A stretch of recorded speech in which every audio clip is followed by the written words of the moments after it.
Hey everyone, welcome to the video. I'm doing this little introduction before the main video, which is gonna come up in a bit, just to explain a couple of things. First and foremost, what this series is, because I just couldn't naturally weave it into the main video, and as you can tell, I still have to learn a lot when it comes to recording and editing, so yeah. Anyways, this whole series, the Saga series, is gonna premiere with this video. It's mainly going to be about things that were defining my life, either to a degree or entirely through video games, and things that just inspire me in general. And second, what you can expect from this one video. So I made a whole love letter for this video on regards to Genshin Impact because I adore that game. But it became too long and I had to split it into two parts, and I kid you not, when I edited all of it together, it came up to an hour and 4 or 5 minutes, so I had to trim it down even further. So this first part, you're gonna have a very brief introduction as to my thoughts with the game, and then you're gonna have, on the next video, which is gonna be uploaded the following day, a more in-depth look in a more sentimental but also objective view on the game. You're gonna get the most criticism and objective view on this first part, but I also feel that it's necessary to explain the game as thorough as possible for people that either only play a little bit of it, quit it halfway ahead, or just haven't played and are curious about it. So if you already know the game and most of the aspects and don't really care about my opinions on it, feel free to skip this video around minute 5 or so. I'm just gonna have a link or some text on screen. And if you do care and you do mind, or you just don't know much about the game, feel free to stay and enjoy the video. I worked really hard on it. So with that being said, I hope you guys enjoy, and we'll just go ahead with the video. Thank you. 3 years ago, I first laid my hands on my Nintendo Switch for the very first time, excitedly opening the sleek and stylish box it came in, basking in that sweet new console smell. With me being a Nintendo kid, any release of their new consoles always tend to be a pretty huge deal. However, this also came paired up with another thing. See, I tend to always get the newest Nintendo console the second the newest game in a certain franchise releases, which is also the main reason why I never got around getting a Wii U. As I booted up the console and turned on the game, I was amazed by the beauty of the graphics while restlessly tapping my feet in anticipation for the experience to come. And when I walked out of that room I was in and came out to this giant grass field in front of me, I felt for the first time ever a feeling like I've never experienced before. From the great plateau I was in, I gazed upon the vast land in front of me, seeing colossal mountains, endless plains, and a giant castle sitting ominously in the middle. Knowing I could literally go anywhere I set my eyes on, I felt tiny, insignificant. I got intimidated. For the first time ever in my life, I got intimidated by a video game. I thought to myself, there's no way I'm ever gonna see even half of what this map has in it, which it was something that a good number of months later proved to be wrong. It's no secret to the people that know me how much I love The Legend of Zelda, and how Breath of the Wild is, at least as a video game, probably my favorite video game experience from that series. However, as the days went by and I kept playing the game, those feelings changed to something else. Something I haven't really experienced in a whole while. That was the sense of adventure. A feeling of genuine fun. I love Breath of the Wild, despite all of its issues. Heck, I love all of its imperfections. And after finishing it, I never thought another game would give me a feeling like it. That was, at the very least, until 2020. When, much to my surprise, not only did I find one of the best games to have during such trying times, but also a game that made me relieve that sense of adventure and fun I've had ever since Zelda, and also made me fall head over heels with its world and everything surrounding its story. This is the tale of a game that defined to me what adventure truly feels like. This is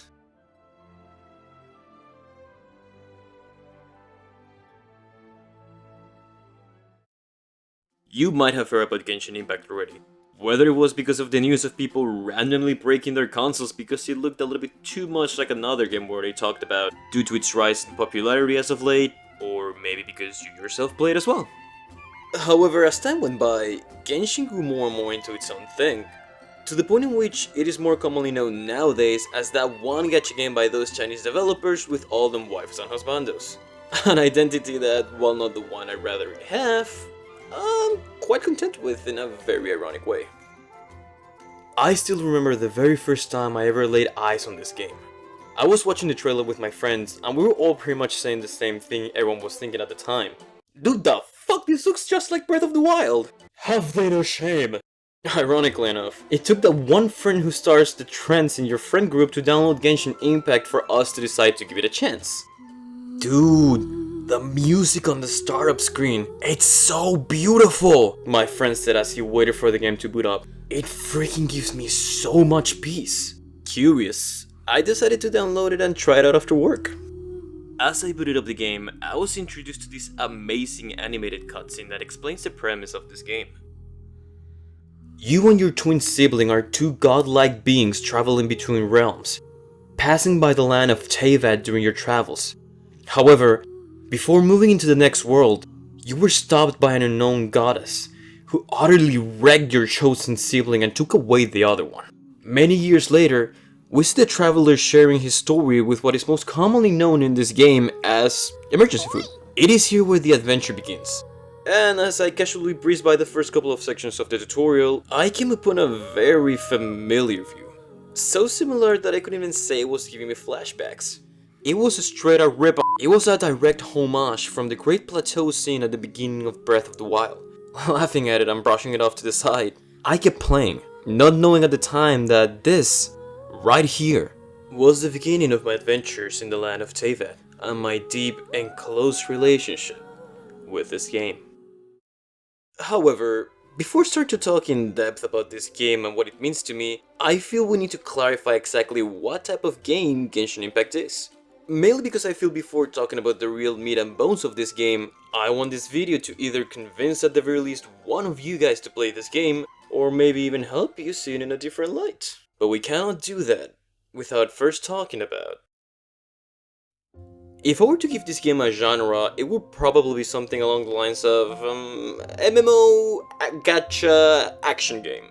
Yes. For those of you who don't know, gacha could be another word for something that is more commonly known as loot boxes. It comes from the Japanese word gachapon, which are these little machines where you can drop a couple of hundred yens in order to get a random prize in a small ball-shaped capsule. The gacha part actually coming from the English word gacha, as you're meant to keep trying, aka spending money, until you scream to the heavenly realm gacha!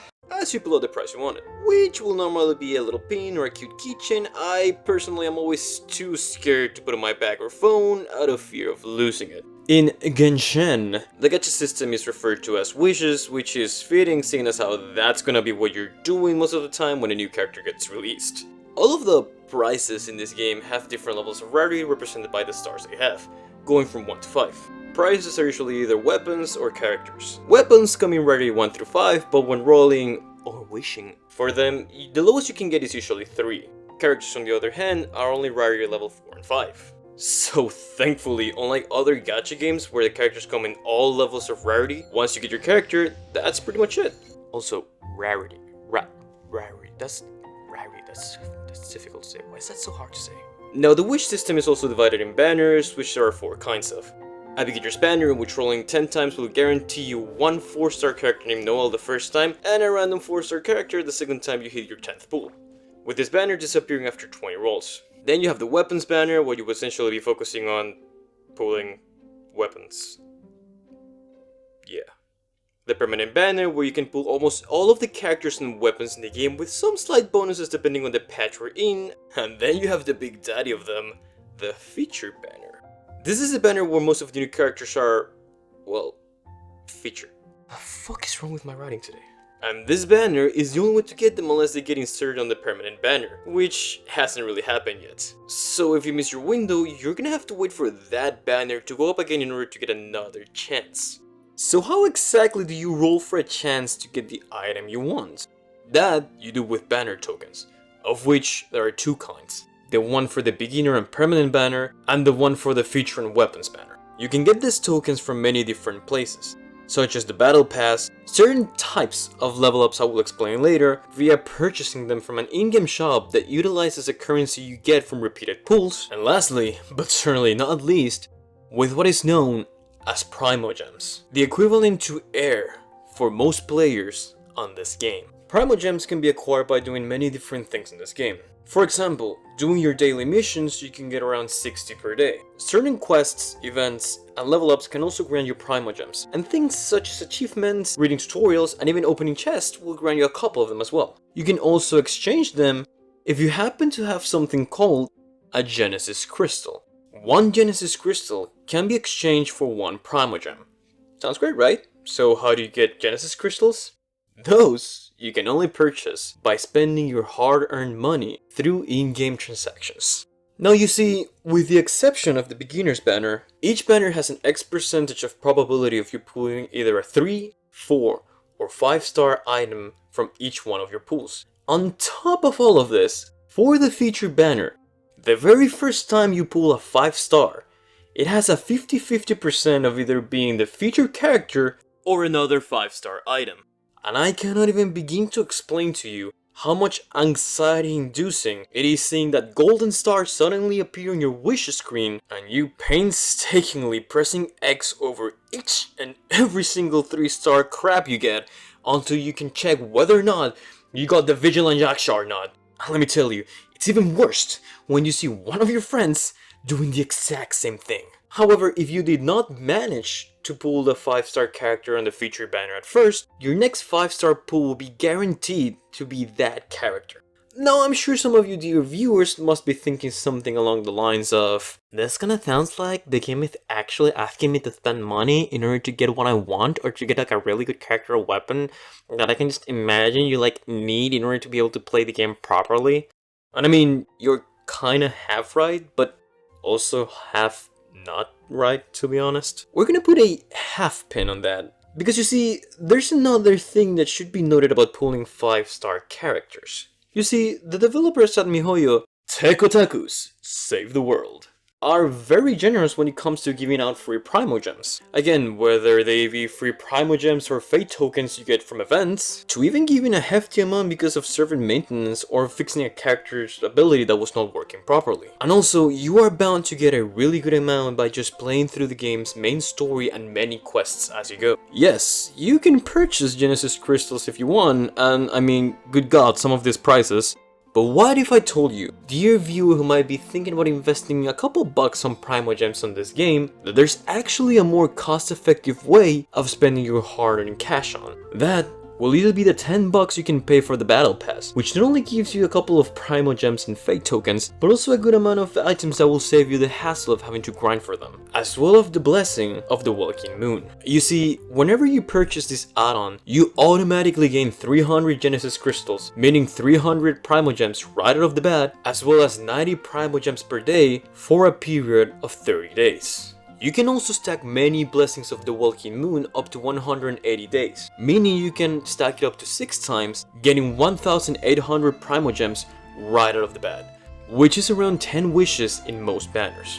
Now, I do want to make one thing very clear. Even if you have the economic liberty to go ahead and purchase any of these add-ons or just buy a Genesis Crystal on this freaking video game, I do want to stress, this is a game and you shouldn't blow all of your hard-earned cash on it to the point of endangering your livelihood. I can honestly see this system affecting people with conditions such as gambling addiction and such, and while I'm by no means an expert, I will ask you to please exercise caution. If you have any condition that will potentially be triggered or that will affect you negatively while playing this game, besides seeking professional help, I will probably recommend abstaining from playing it. I know this is probably a weird thing to say in a video in which I'm declaring my love for this game, and I don't want to see anyone that was convinced because of my video to try or play this game to suddenly fall into a gambling addiction or something along those lines and spend way too much money to the point of it affecting your everyday life. Do bear in mind, I did mention the previous 2 economical options for people that either don't want to spend that much money or just don't have as many resources but still want to spend some money on this game. Now lastly, taking that half pin off, I'm going to close the gacha system by talking about the Pt.I system.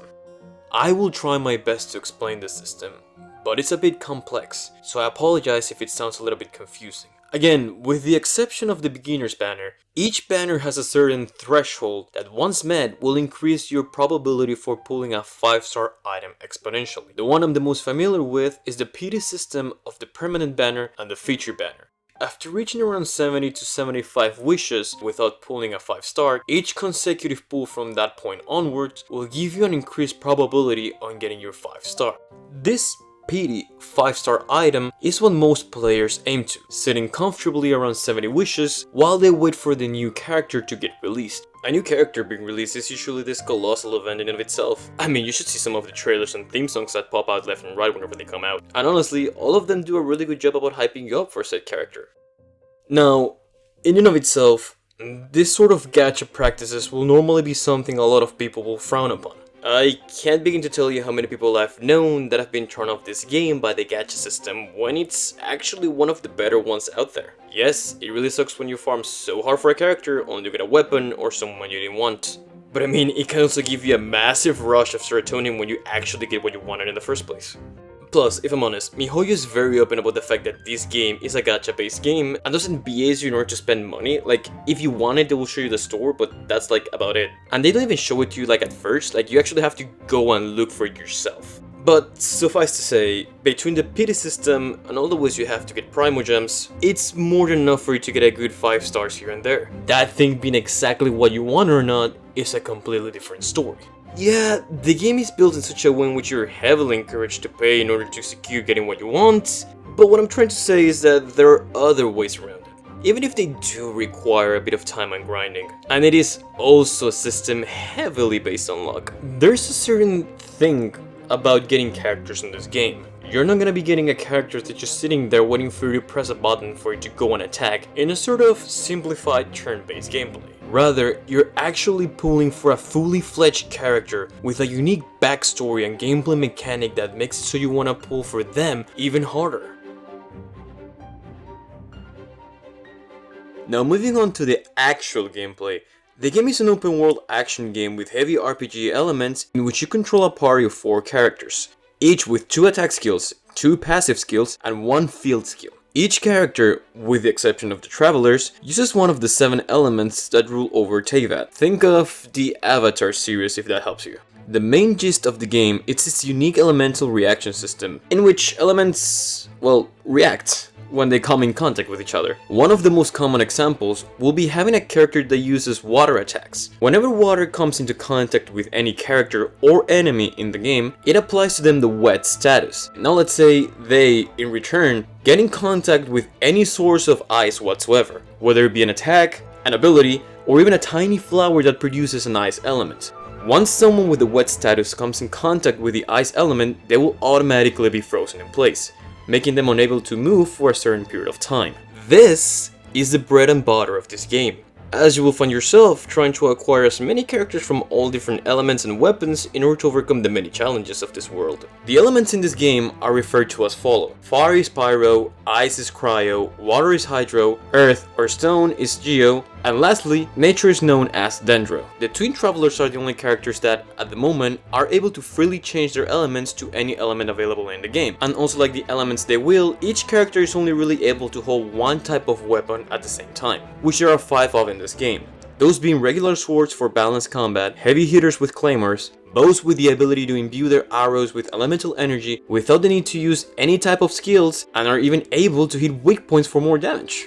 You also have Grimoires / Catalyst, which kinda join together in one category. They can use the elemental energy way more proficiently than bow users, without having to charge their attacks in order to use said elemental energy.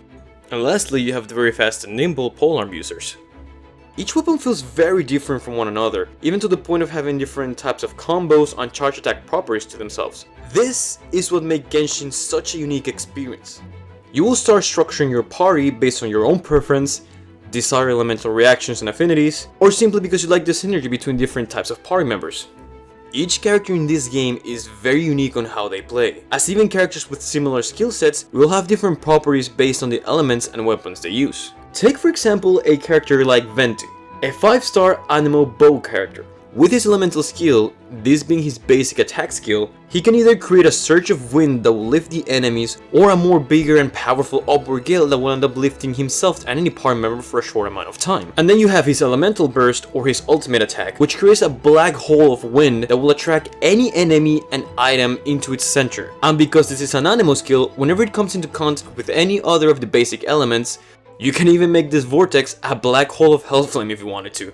On the flip side, you have the 4-star Sucrose, which is also an anemo user. However, she uses Catalyst or Grimoires. Her kit is also very similar to Venti's in the sense in which both of them can create an AoE of anemo energy. The main difference here being not only the way the attack works, but at times, she's way more viable than a 5-star like Venti. And you wanna know the craziest thing? Being a 4-star character, she's not really a difficult character to pull, especially considering she will always be present in the permanent banner. Venti, however, is a featured banner character, meaning you only have a set amount of time to try to pull him. Yes, with him being a 5-star, and paired with the fact that he's a bow user that can hit weak points, there's going to be situations in which he's going to be more viable than Sucrose. Which is my way of saying, they both have their pros and cons. Heck, actually, I've known people that rather have Sucrose on their party even though they pull Venti. This is the main reason why you will want to have a wide array of characters, and you want to make sure to try out as many of them as possible. Especially considering every time a new feature banner comes out, you can always try all those characters for free, and when you even complete those challenges, you get some rewards. Genshin also gives you 3 characters for free at the beginning, them being Lisa, Kaya, and Amber, with 2 others, Xiangling and Barbara, being easily acquirable by doing things such as reaching a certain adventurer level, or reaching a certain level for a certain dungeon we will talk more about later. And talking about Barbara, she's pretty much one of the best healers in the game, meaning you're guaranteed one of the best supports in the game. And you're bound to have with this almost every type of weapon available in the game, with the exception of claymores. And this takes me to my next point. That is the fact that each character in this game is viable, and you do not even really need more than 1 5-star in order to play this game properly.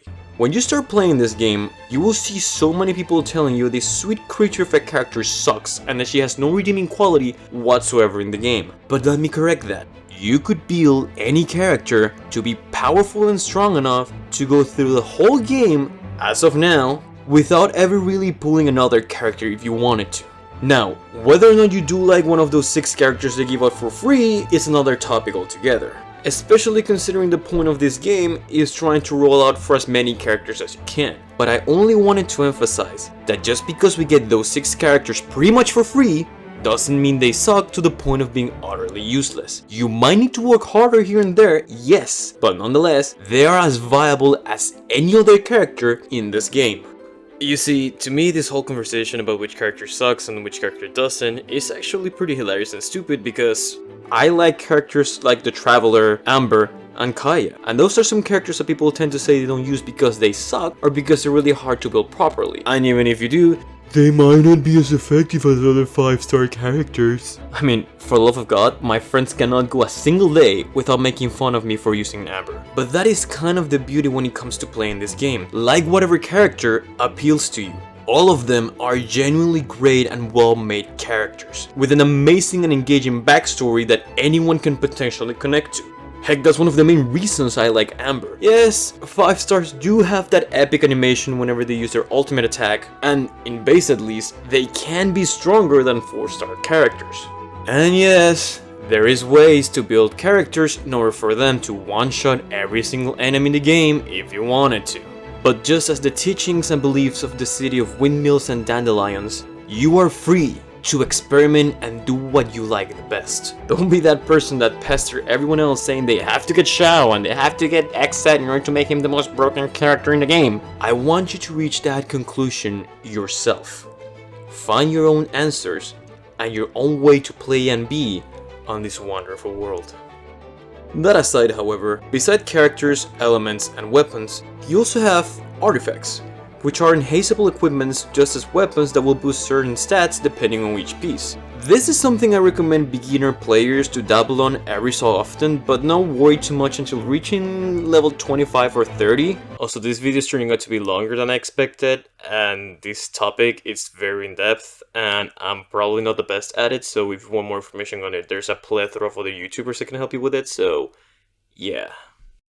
Now, on the topic of enhancements, however, as I mentioned previously, this game has some heavy RPG elements, which means each character has their own level they have to grind for. You will notice in the footage on screen that you will get a certain amount of experience every time you kill an enemy. However, do this humble storyteller a favor and ignore that completely, as these little books are the only thing you will actually need to level all of your characters up, which you can get, once more, through various different means, such as leyline challenges, which I will touch upon in a second. Besides this, you have the talents, which are all of the character skills they have, which you can level up from materials from certain monsters, and talent books, which once more you can grind in many different places, and friendship levels, which you will get by naturally doing certain challenges with the characters, and you will unlock more of their backstory. They also allow you access to one of my favorite features of this game when it comes to characterizations, which is this list of voice lines. Each of them helping you delve into your character's psyche a little bit more, while also getting to know more about them personally. This last thing is not necessarily something you should actively grind for, as it is very passive in the way you get it, but not only does it add a very minuscule change in your ultimate's animation, but it will also help you grow more closer to the character you raise your friendship level with.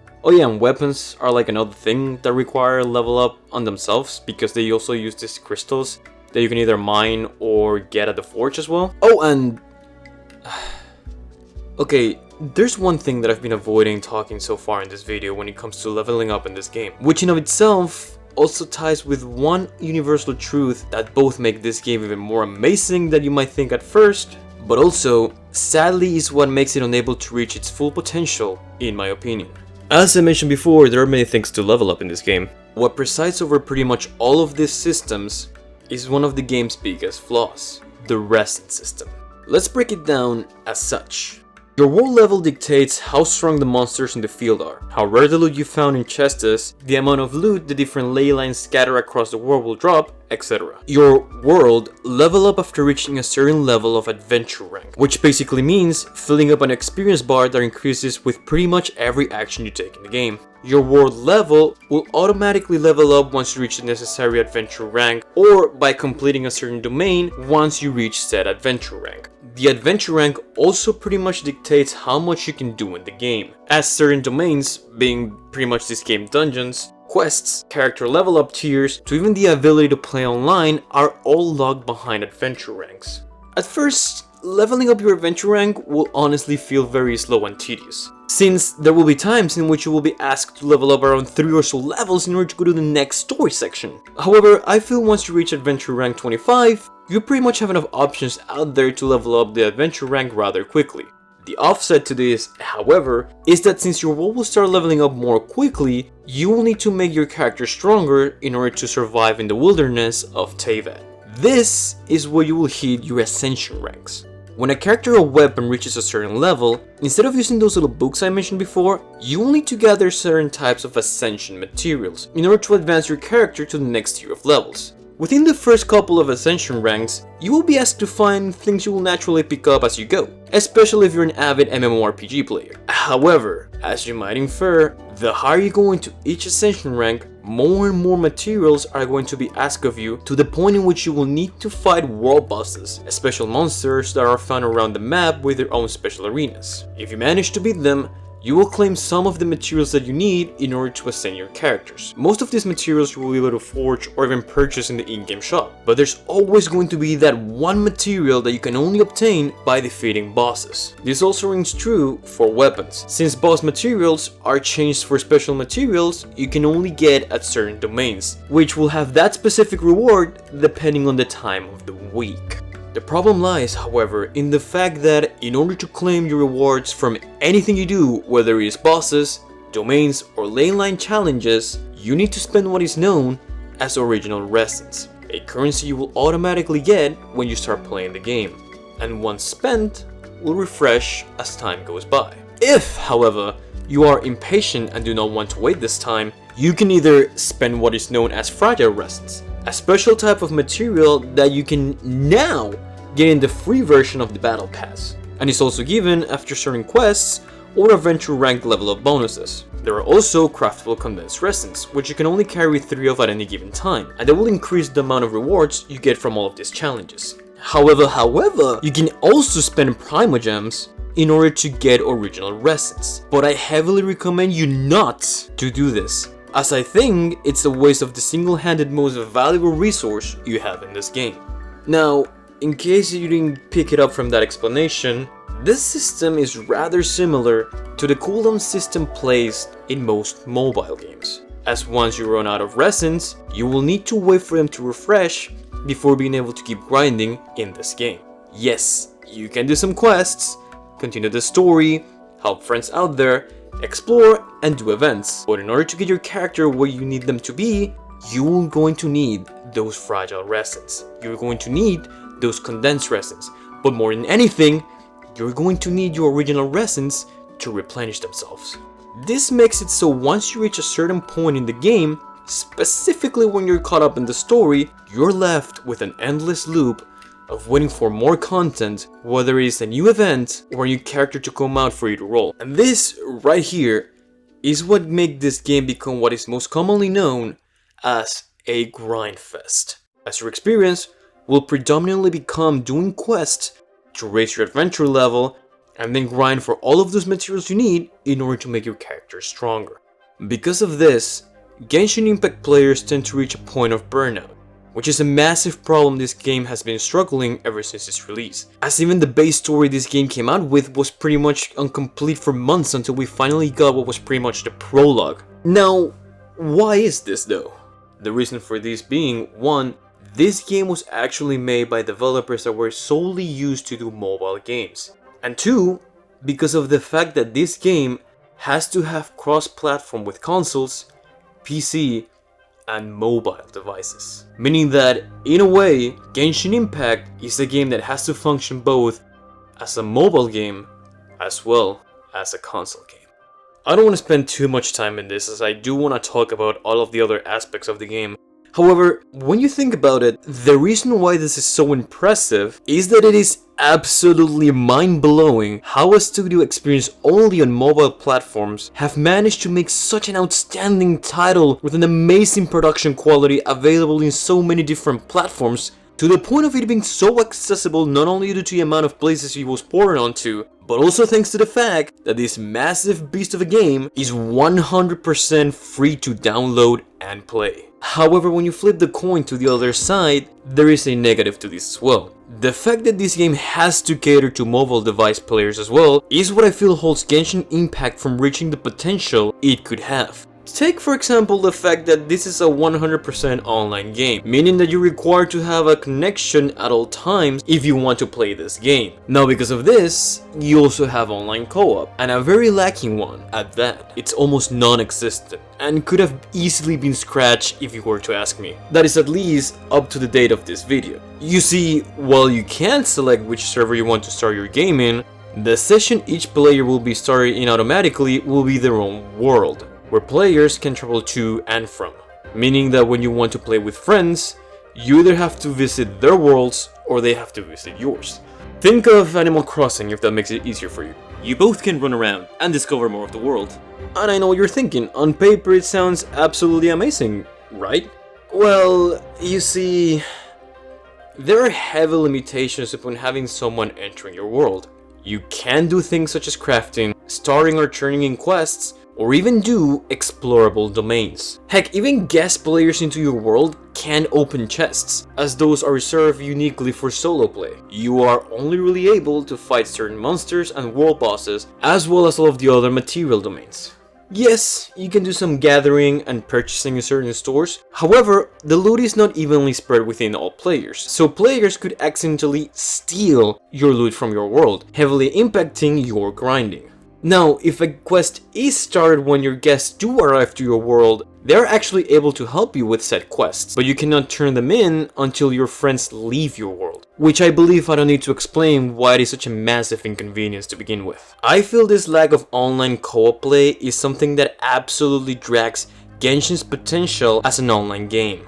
This, paired up with the fact that there's virtually no trade whatsoever in this game, since of course that will make the grind aspect of this game invalid at certain points, makes Genshin a full online action game with heavy grinding RPG elements and some lacking aspect of co-op play. Try saying that 3 times fast. Yes, doing certain high-level domains for material and challenges with friends can be easier and fun, and heck, anytime I end up messing around in my friends' worlds, and they end up sniping an explosive barrel miles away from me, even I end up laughing like a freaking hyena at times. But at the center of it, it is nothing more than the bare minimum in a time and age in which more and more games are experimenting and evolving what can be done with online gaming. Like, dude, how much fun could it have been for me and my friends to go questing together in order to battle a mighty-ass dragon after surviving a domain full of puzzles and traps? Only for us to then go to Angel's Share in order to enjoy a comforting drink while swapping a couple of materials here and there so our lives will be a tad easier when trying to level up our characters. That's the game I wish I had on top of all of the other things I already have. But alas, you are only left with more grinding,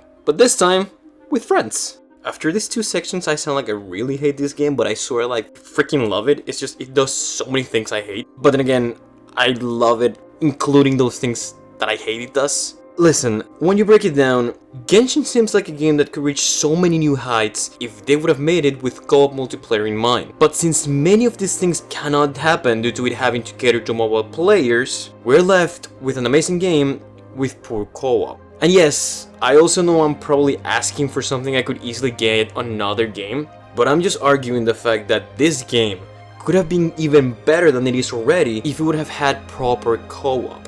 Yes, even if you don't really have a self-insert avatar in this game, it would have still been a game you could have enjoyed in an online scenario. I'll give it to miHoYo though. With the latest 5 Flourishes of Fortune events in which you can actually swap pictures with other players, and some neat co-op challenge with the previous gliding challenge event, it seems they might be taking into consideration more online play for the future. However, to me, the biggest gripe with this game, the one thing that keeps me from playing this game 100% on PC, the reason why you're seeing trash FPS on screen at the moment, is due to its supposed cross-platform. See, on PC and mobiles, players are able to choose the regions from the very beginning. Yes, you can play with any player on any available platform as long as you're in the same region. The problem then?